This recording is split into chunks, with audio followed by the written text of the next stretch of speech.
जितने लोगों से मिल सके, एक भी व्यक्ति को अगर वो आज के दिन ये कन्विंस करने में सफल हो जाए कि नहीं साहब हमारा अधिकार ये है कि हम सबसे पहले पढ़ें, हम सबसे पहले अपने बच्चों को शिक्षित करें और उन्हें हम इस देश की सारी कुरीतियों से दूर रखने का उनको नजारा दिखाएं, उनको भविष्य दिखाएं। अम्बेडकर का जो संघर्षपूर्ण जीवन रहा है उससे आज का युवा किस तरह से प्रेरित हो सकता है? देखिए, सबसे खुशी की बात यह है कि सबसे ज्यादा अगर इस देश में कोई युवा का जो बहुतायत में जो संख्या है, जो बड़ी मास मीडिया है या मास पॉपुलेशन है, ये जिसको कहते हैं युवा, सबसे ज्यादा अगर किसी भी विद्वान, किसी महामानव, किसी भी तपस्वी जिसको कहते हैं ज्ञान का तपस्वी, तो किसी भी ऐसे मर्मज्ञ के अगर फॉलोअर हैं तो वो बाबा साहब भीमराव अंबेडकर के हैं। बाकी इस दुनिया में किसी भी व्यक्ति के इतने फॉलोअर्स युवाओं में नहीं हैं जितने बाबा साहब भीमराव अंबेडकर के हैं। और सारा युवा आज उनको पढ़ने की कोशिश करता है, उनके उस चरित्र को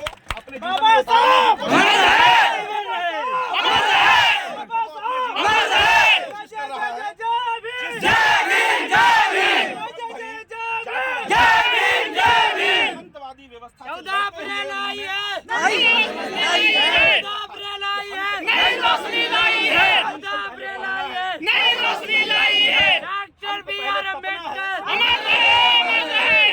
वापस निकल सकता हूँ। कुंदन बन के तभी निकलूंगा मैं वापस जब मुझे तपना होगा, और जब वो तपे और तप करके जब बाहर निकले तो देश के पहले कानून मंत्री बने और देश को संविधान जो उन्होंने अपनी खुद की निगरानी में देश को संविधान दिया, उसको कहते हैं देश का लोकतंत्र। और आज दुनिया में जो समानता है पुरुषों के साथ महिलाओं की, तो क्या लगता है कि भीमराव अंबेडकर ने जो लड़ाई लड़ी थी महिलाओं के हक में, क्या वो आज पूर्ण हुआ? देखिए, एक छोटी सी मैं आपको कुछ चंद लाइनें मैं सुनाऊंगा बाबा साहब के जीवन की हैं। और ना देखिए नहीं, उसी के लिए एक सेकंड आप लोग थोड़ा सा ध्यान रखिए। देखिए, किसी पर टिप्पणी करना बहुत सरल होता है, किसी को टिप्पणी करना सरल होता है। अगर वो पूछ रही हैं तो इसके पीछे का कारण जानिए कि वो देश की हर उस महिला को जगाना चाहती हैं। ये हमारी बहन जो हमारे सामने खड़ी है, देश की हर उस महिला को जगाना चाहती है जो किसी भी धर्म, किसी भी बिरादरी, किसी भी जाति की हो। बाबा साहब ने किसी एक महिला के लिए, किसी एक बिरादरी की महिला के लिए काम नहीं किया।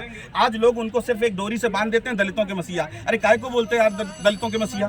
बाबा साहब हर उस व्यक्ति के मसीहा है जो सांस ले रहा है भारत में आज। हर उस व्यक्ति के मसीहा है जो सांस ले रहा है।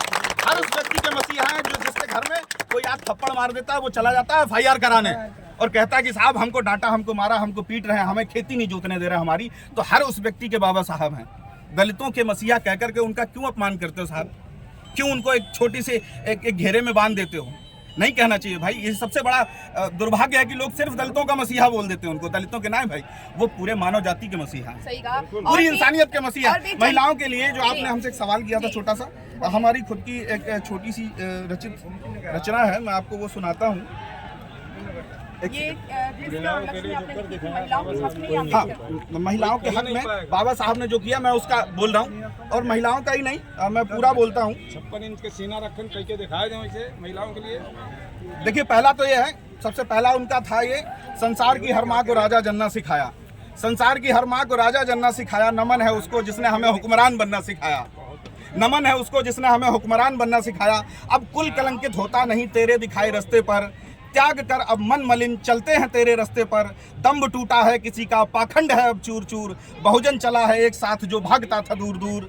वो दौर अब आ जाएगा तेरा कहा हो जाएगा। जो जानवर थे, ये जितने दलित थे ना देश में, इंसानों से ये जितने दलित थे ना इस भारत देश में, वो जानवरों से बदतर थे। तो उसके लिए एक लाइन है, बहुजन चला है एक साथ जो भागता था दूर दूर। वो दौर अब आ जाएगा तेरा कहा हो जाएगा। जो जानवर थे अब तक यहाँ, वो बहुजन तेरा हो जाएगा। ये हमारी चंद लाइनें हैं, और इससे बेहतर जो हमने लिखा, जो महिलाओं के लिए आपको हमने वादा किया कि हम सुनाएंगे, तो देश की बेटियों की ओर से मैं छोटी छोटी पंक्तियां हैं मैं सुनाना चाहूँगा।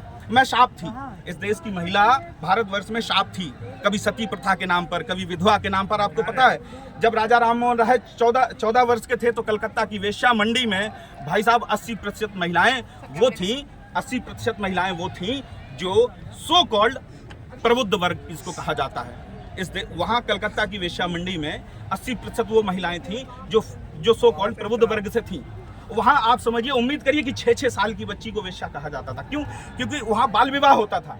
इन्फेंट मैरिज होती थी, जिसमें मेल जो था वो उसमें मोर्टेलिटी रेट ज़्यादा था, बच्चे ज़्यादा खत्म होते थे, मर जाते थे कुपोषण के कारण, जबकि बालिकाएं वो जिंदा रहती थी, वो नहीं मरती थी, उनमें मृत्यु दर कम थी। तो वो जो बालिका जो 6 साल की है, 1.5 साल की है, अगर वो विधवा हो गई तो उसको कुलक्षणी, कुल्टा, पता नहीं क्या क्या डाइन कह करके सर क्यों मुड़ाया जाता था कि दूर से पहचान में आ जाए। सफ़ेद इसलिए पहनाया जाता था कि अमावस की रात में भी दिख जाए कि ये विधवा आ रही है और शुभ काम में ना जा पाए। तो सोचो वो 6 साल की बच्ची को गांव में नहीं रखा जाता था, उन्हीं वेश्यालय मंडी की किसी वेश्या को सौंप दिया जाता था, इसका लालन पोषण करो। और तो वो सोचो जिस बच्ची को पता ही नहीं कि खाना क्या खाना है, वो बच्ची को वेश्या का दर्जा मिल जाता था। तो राजा राम मोहन राय ने जो वो उस समय बीड़ा उठाया था, बाबा साहब ने हिंदू कोड बिल ला करके उसको पूरा कर दिया। और आज महिलाएं इस देश में लैंगिकता के आधार पर